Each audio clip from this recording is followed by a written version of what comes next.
Hello and welcome to Byjus Exam Prep IAS. Before we start with our today's analysis, a quick gentle reminder. Byjus Exam Prep IAS is now on Telegram. If you've not yet joined the channel, please do join so that you get all the current affairs related updates. Let's get started and look into the first article. The first article says the need to make cancer drugs affordable. The article goes on to speak about how costly the drugs of cancer are. When you look at the market rate, these rates are unaffordable for many people in the country. So what is that the government will have to do going forward is what is this article all about. Let's look into the context. We have the Rajya Sabha Standing Committee on Health, which recently came out with a report called as Report on Cancer Care Plan and Management, Prevention, Diagnosis, Research and Affordability of the Cancer Treatment. What does this speak about? The committee noted that about 40% of the cancer hospitalization cases are financed mainly through borrowings, sale of assets, and contributions from friends and relatives. Even average out of pocket spending on cancer care is too high. That spending for cancer care in private facilities is about 3 times that of the public facilities, and the estimated incidence of which in India was nearly 1.4 million in 2020. So this clearly points out that the affordability for the drugs of cancer treatment is quite costly in India. Let's look at the data given by the author. In breast cancer, while the 5-year survival rates in India and South Africa are estimated to be 65% and 45% respectively, in contrast, in high income countries, it is nearly 90%. In its explanation of this dismal situation, a World Health Organization report on pricing of cancer medicines and its impact had stated that the cost of a course of a standard treatment for early stage HER2 positive breast cancer would be equivalent to about 10 years of average annual wages in India and South Africa and 1.7 years in the United States of America.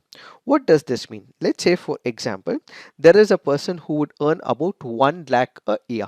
If a person has to spend for the cancer treatment, his 10-year earnings is what he may have to spend for the cancer treatment. So the cancer treatment is quite exorbitant, that it is the entire lifetime savings of a particular person in developing countries like India as well as in South Africa.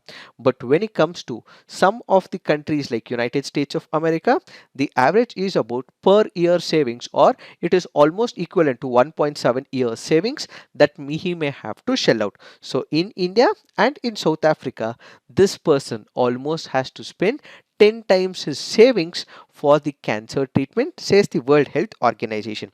Three drugs, rimoxicillib, palbocicillib and abemacicillib, belong to the therapeutic class, which help in showing the spread of cancer cells in the body. A month's treatment using these drugs could range between 48,000 and 95,000, and the patient is expected to take one of these medicines for the rest of his or her life. If one can tabulate the use of cancer drugs and the appropriate price for a month's treatment, one has rimoxicillib, Novartis 64,445, palbocicillib, which is from Pfizer, which is 87,000, and abacicillib, which is from Eli Lilly, between 47,752 and 95,000. Such is the costly affair that do you think the people in India would be able to afford it? The answer is a clear cut no. What is the justification given by the pharma companies? Why do they charge such exorbitant prices? That is because of multiple reasons. What do they say? When it comes to the pharmaceutical companies, they go on to say that we make a huge investment when it comes to the research and development. The research and development is what will take a lot of money. What they require is the infrastructure. What they require are scientists, and these scientists will have to periodically test it, and they also have to go through the process of clinical trials as well. So this will require huge amount of money that the investment company will have to shell out. So once they have made the investments, they have to take the profits, and because they have to take the profits, they have to charge it only then they would come into the profit level, and that is why these pharmaceutical companies are investing a lot of money. This is where the World Health Organization goes on to counter them. Okay, you have invested a lot of money, you have invested on the R&D front as well, you have invested on the infrastructure. Yes, you have to keep it up, but how are you recognizing, how are you categorizing, how are you defining the rate? Is it that costly? Is where the World Health Organization questions. So the price mode that they are setting is not pragmatic and practical. It is just for the sake of exorbitant profits that these people are keeping such pricing, is the World Health Organization saying. Then we also have these companies which also enter into the mode of intellectual property rights. What do? They take patent of such medicines. Once patent is given to such a medicine, any other person or a company would not be able to manufacture this particular product for about 20 years. We do have exceptions as well, but the standard practice is these companies file the patent, and once it is given the permission, no other company except for this company which has filed the patent would be able to manufacture it. So generally it is for about 20 years that they have the exclusive right for the production of this particular drug. So this is where the author goes on to say there are a couple of concerns as well. What are the concerns? One is what is called as the incremental innovations involving older medicines, which means to say there is evergreening of this particular drug. What exactly happens when you speak about evergreening? It is not a new tablet or a drug that is released into the market. For the existing drug or the tablet, they make minute changes to the existing chemical formulae. They bring about minute changes in that particular drug formulae, and that is what is called as evergreening. So most of these companies who are also into intellectual property, they engage in evergreening, which means to say they are not releasing anything new into the market. Only minute changes are introduced into the chemical formulae of that particular drug, and that is the major issue, says the author. Added to it, even before the generic producers enter the market, newer therapies could also be introduced as standard care for treatment, replacing drugs of an earlier generation. After 20 years of the intellectual property, what exactly happens? You would have the generic medicines that come into the market. What are these generic medicines? For the same tablet, what you will have is the local domestic companies which come as a replacement for the existing patented drug, which means you have the patented drug. This patented drug will have a domestic company coming up with its alternative version where they would have reverse engineered this particular tablet. So the cost of this particular tablet or the drug will be simple. It will be not costly, and it will be cheaper as well. So that is where the author goes on to say that even before this entire 20 years is exhausted, what these companies will do, they come up with their new standard treatment so that they can make the money. So there are issues with respect to the intellectual property as well. As part of the assignment, you have to put on the comment section, there was a landmark judgment delivered by the Supreme Court of India to prevent evergreening. Which is this landmark judgment? And there is also a provision in the Patents Act. Which provision are we speaking about? Which section are we speaking about?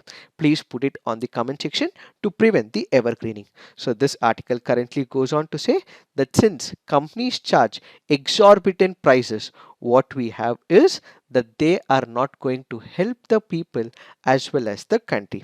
So the first major issue is evergreening, and the strategies that they come up with are the major concern. The second is with respect to the IPR that is given to a particular company. Pfizer's patent rights on Palbociclib will expire in 2023. Novartis rights on Ribociclib and Eli Lilly's rights on Abemaciclib would expire between 2027 and 2029 respectively. So during this particular period, they may also come up with evergreening clauses as well, and ultimately people would not be able to get these drugs until 2023, 27 or 29, the generic versions of profit. This is the second concern. The third is with respect to whenever a drug is present in the market, people should be able to afford it. Why? Because that is their right. We have Article 21 of the Indian Constitution which speaks about right to life as well. If this particular right is snatched away, that person's life and Article 21 is questionable. So the Supreme Court in number of landmark judgments previously has interpreted right to life as the most precious human right, which forms the arc of all other rights, must therefore be interpreted in a broad and expansive spirit so as to invest it with significance and vitality which may endure for years to come and enhance the dignity of the individual and the worth of the human person.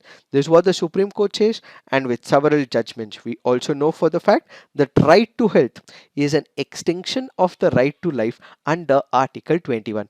If a person cannot afford these drugs, the right to health is violated. So right to life is violated. So Article 21 of the Indian Constitution is violated. So how do we overcome this particular issue?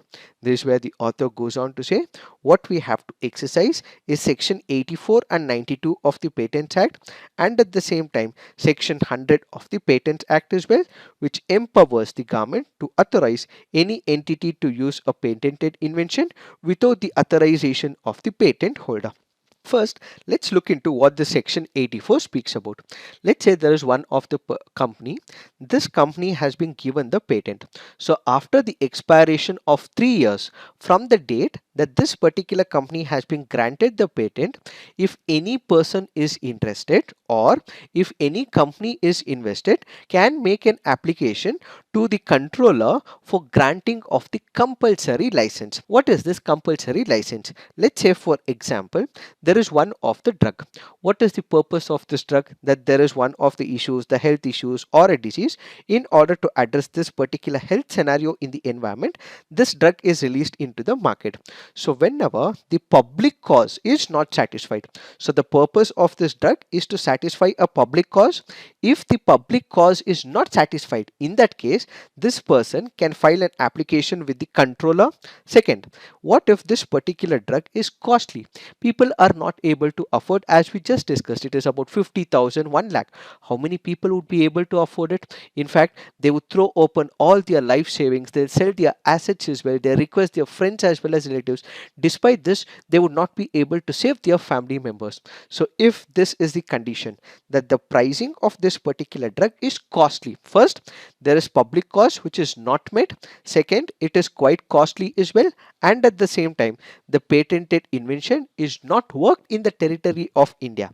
In that case, what we can go through is section 84, which allows for the compulsory licensing, which means to say that the government bringing into this particular idea that it is not meeting the public cause, it is unaffordable, it is not present in the territory of India, can ask one of the companies in India to manufacture generic version of this particular drug. So if the generic version is manufactured, then that generic version can be used in that particular market. So compulsory licensing basically means even if the patent owner holds the right for the production of this particular drug, he may not have given the permission to the company or to the government, but the government feels that all these conditions are not met. In that case, it gives permission to another domestic company so that it can manufacture this generic version despite an opposition from the patent holder, or even the permission of the patent holder is not required. So basically, when this generic version is released into the market, one, it will make sure that it is helping the public cause. Second, there is affordability. And third, we have this drug in the territory of the country, which is called as the compulsory licensing. So the author goes on to say, we can make use of different sections in the Patents Act, that is section 84, section 92 and section 100, where the government has the power to allow a company, domestic company, to go ahead with the manufacture of generic versions. If we are able to do so, then it will become affordable, which the government has to do, says the author. As of now, the government has to revisit its policy and ensure that there is this particular clause or this section which has to be used effectively going forward is what is this article all about. Now let's look into the next article. This article says the INS Mormugao and its capabilities. The article here is speaking about the second of the Project 15B stealth guided missile destroyer built by Mazagov Dock Shipbuilders Limited, and this INS Mormugao was commissioned into the Indian Navy. The ship is named after a key port in Goa and was commissioned a day after the Goa Liberation Day celebrations. So let us try and understand what is the stealth guided missile destroyer. First, we have to understand what is this project 15B. When we speak about projects, we have couple of projects that have been taken in order to come up with the guided missile destroyer. The first such project is called as Project 15. This Project 15 is also codenamed as Delhi class. Then we have Project 15A, which is also codenamed by Kolkata class. Then finally, what we have is Project 15B, which is called as Vishakhapatnam class. So the Project 15 was launched in 1990s to add guided missile destroyers to the inventory of the Indian Navy. This was followed by Project 15A, which focused on advanced technology and equipment in surface ships. And finally, we have Project 15B, which is a follow-up class of weapon intensive to Project 15A destroyers. So when we speak about Project 15B, this was launched in January 2011 to incorporate advanced design concepts such as state-of-art weapons and sensors, advanced stealth features, and a high degree of automation for improved survivability, seakeeping, stealth, and maneuverability. The lead ship of Project 15B happens to be INS Vishakhapatnam. This was the first of the Class 2B commissioned. Besides INS Mormugao, there are other two destroyers that are also in pipeline, which will be commissioned in the year 2023 and 2025. Designed by the Warship Design Bureau, Indian Navy's in-house warship design body, and built by MDSL in Mumbai, the four ships of Project 15B were to be named after four major cities around the country. One is Vishakhapatnam, second is Mormugao, Impal, as well as Surat. This is what we have to understand with respect to Project 15B. What are the capabilities of INS Mormugao? Regarded as one of the most potent warships to have been constructed in the country, the destroyer is 163 meters long, 17 meters wide, and displaces 7,400 tons when fully loaded. UPSC in the past has asked questions on the dimensions as well in the preliminary examination, so have a bird's eye view on such data as well. So the destroyer is 163 meters long, 17 meters wide, and this is 17 meters wide, 163 meters long, and at the same time it has a weightage of 7,400 ton. This ship is propelled by four gas turbines in a combined gas and gas configuration. The propulsion system allows the ship to achieve a speed of more than 13 knots and a maximum range of 4,000 nautical miles. It can accommodate a crew of about 300 personnel. INS Mormugao's firepower comprises BrahMos surface-to-surface missiles, Barak 8 surface-to-air missiles for a long range of shore and sea-based target, and 76 mm super rapid gun mount as well. The ship is armed with RBU 600 anti-submarine rocket launchers, 533 mm torpedo launchers. It is also equipped to carry and operate multi-role helicopters. Its enhanced stealth features ensure a reduced radar cross-section or radar signature. It is automated with sophisticated digital networks such as Gigabit Ethernet based ship data network, the combat management system, automatic power management system, integrated platform management system, and ship data network. So what does CMS do? CMS performs threat evaluation and resource allocation based on the tactical picture compiled and ammunition available. APMS controls power management. IPMS is used to control and monitor machinery and auxiliaries, and at the same time SDN is the information highway for data from sensors as well as weapons. The ship has multiple fire zones, battle damage control systems, distributional power systems to enhance survivability in emergencies, and a total atmospheric control system to protect the crew against nuclear, biological, and chemical threats. These are some of the capabilities and the features of this stealth guided destroyer. Out of this, 75% of the content that is used in this particular destroyer is manufactured and developed in India, either directly designed or developed by Indian original equipment manufacturers. This is a shot in the arm for the process of self-reliance. So this is giving boost to Atmanirbharata, and at the same time this will also cut down on the defense expenditure that we make. This will further reduce the imports as well, and at the same time this will further increase the effort of the Indian Navy to indigenize most of the equipments in the country. What is the strategic advantage? India is a powerhouse in the Indian Ocean, but of late what we have is the presence of the Chinese Navy in the Indian Ocean. So in order to counter them, in order to prevent the threat escalating, and in order to ensure that we do have the combat capabilities in the Indian Ocean, it becomes very important for us to have this destroyer. So basically India is a powerhouse in Indian Ocean. There is presence of the Chinese naval ships in this part. In order to counter them, in order to prevent them, so that we have the combat capabilities, this particular destroyer will also help us strategically as well. It is this that we have to understand with respect to this topic. Now let's look into the next article. This article says ties with Taliban. The article here is speaking about narrow myopic viewpoint and political decision making of Taliban. Recently, Taliban came up with a decision which said that they are going to ban all female students studying in the universities. The decision is one of a series that wipes out many societal gains since 2001, the last time the Taliban was in power.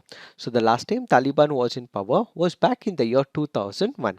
After 2001, there were large scale changes that were brought in the society of Afghanistan. Afghanistan society became inclusive one, where women were allowed to educate themselves. They were actively participant in the political process as well. They were also part of the decision making when it comes to their country. But ever since the Taliban has taken over the country and its political process, there have been removal of the women from the political process as well as the inclusive process. These decrees include banning Afghan schoolgirls from studying above grade 6, job restriction, ban on women at gyms and public parks, with public floggings of those traveling without male relatives, champion them. In effect, a regime that is growing crueler and less rational by the day. So all the achievements, all the progress that had been made ever since Taliban was out in 2001 has now come into force once again, says this article. This basically means that about half of the population of Afghanistan will not be part of the society. This is ultimately a violation of the inclusive society international order, says this article. In order to make sure that all these issues are addressed, the international community will have to come together, says the author. We have Taliban 2.0 regime, which is currently in power. Many countries are engaging, though not directly, but indirectly with the Taliban regime. This should not have ideally happened, says the author. Since there is violation of the women rights, these rights will have to be included. So whenever countries are speaking to Taliban, next time they're doing so, they have to put a word for the inclusive development of the women, says the author. Added to it, if there were people who were part of the political system, they were part of the educational stream, they were part of other processes, which was the progress that they had made in the last couple of years, such people should be given opportunities elsewhere and they should be supported by the international community. So leading nations should create platforms outside Afghanistan for non-Taliban Afghan leaders. That is what the international community will have to do, says the author. added to it, when we speak about India, Indian government has been engaging with Afghanistan.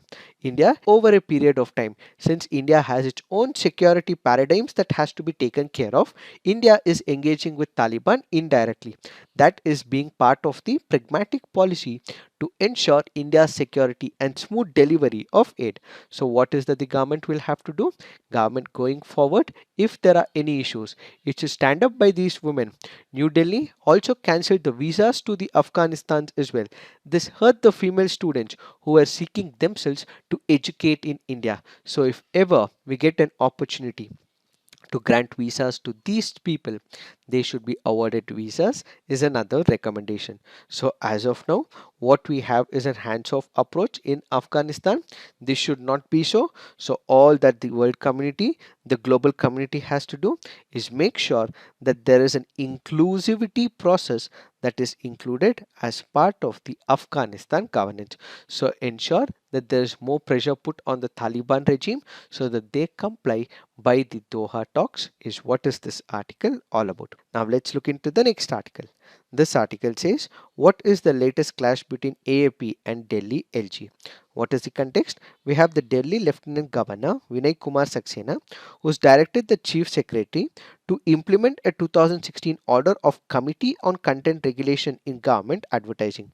The order calls for recovering 97.14 crore plus interest from the ruling Aam Aadmi Party for political advertisements published or telecast as government advertisements in 2015 and 16.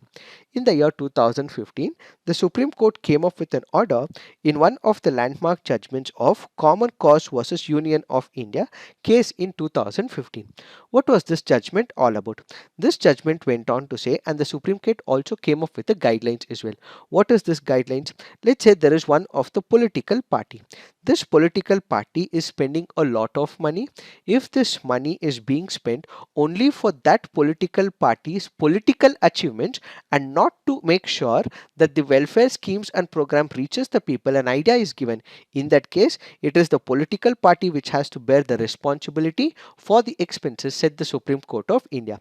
Immediately after this, a three-member body, the CCRGA, was formed by the Union Ministry of Information and Broadcasting. So this committee will basically look at the political spending. If it is done in a right way, then it is allowed so, but if it is not in a right way, then the political party will have to reimburse the state exchequer. What are the guidelines given by the Supreme Court of India? Some of the guidelines mentioned include government advertising should maintain political neutrality. So whosoever is the party, whichsoever is the party, whosoever is the person, what it should actually espouse is political neutrality and not in favor of one political party, and avoid glorification of political personalities or projecting a positive impression of the party in power or a negative impression of parties critical of the government. So there are political parties. So whenever you're making an advertisement on the newspaper, in the print media, or on the visual media, or any other platform, what is that you have to do? This particular program or the welfare scheme that you're projecting should only project about the welfare scheme and program and how people can take advantages from it, the benefits from this particular scheme. But this should not criticize the opposition political party, or it should not keep praising the government in place as well. So the only idea of the advertisements is to ensure that this scheme or the welfare program is ultimately reaching to the people so that they know about it and they are the beneficiaries of such a scheme. They also should not be used at patronizing media houses. Advertisement materials should be presented in an objective, fair and accessible manner and designed to meet the objectives of the campaign. Advertisement materials should be objective and not directed at promoting political interests of the ruling party. Advertisement campaigns should be justified, undertaken in an efficient and cost effective manner, and government advertising must comply with legal requirement, financial regulations and procedures. So what we had was a committee which was put in place to check it. If there is a political party which is violating in that particular case, the committee can give the recommendations as well. So the Supreme Court came up with the guidelines and it said that states can come up with their own regulating committees, or what we have is this committee which is called as the Committee on content regulation in government advertising. Since Delhi happens to be a union territory, it is this particular committee which will look at the advertising, and if they have an issue, then the same will be reported. So according to this particular report, it went on to say that Aam Aadmi Party has spent a lot of money not in terms of public interest but only for the party's interest, and as a result they have to pay back the state exchequer, says this particular report. So we have the Delhi Lieutenant Governor who is now asked the Chief Secretary of the Delhi government to ensure that the government and the political party pays back the money to the state exchequer. It is this that we have to understand with respect to this article. Now let's look into the next article. This article says concerning sequence. The article here is speaking about COVID-19. We did speak about COVID-19 issues in China yesterday. We did also discuss that since China has opened up its zero COVID strategy, there are people who are now exposed to COVID-19, and as a result, there might be new cases that can come up.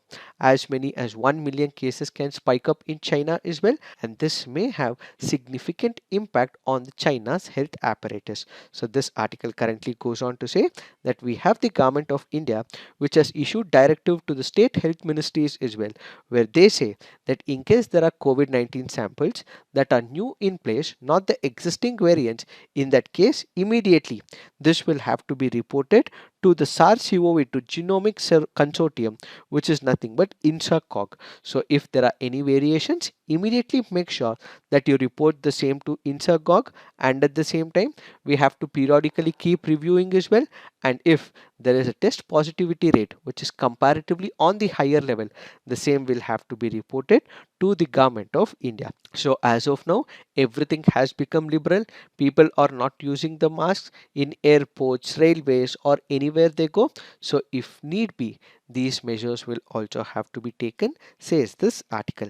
Apart from this, the chart also shows the number of new cases recorded in the first 20 days of December in top 15 countries.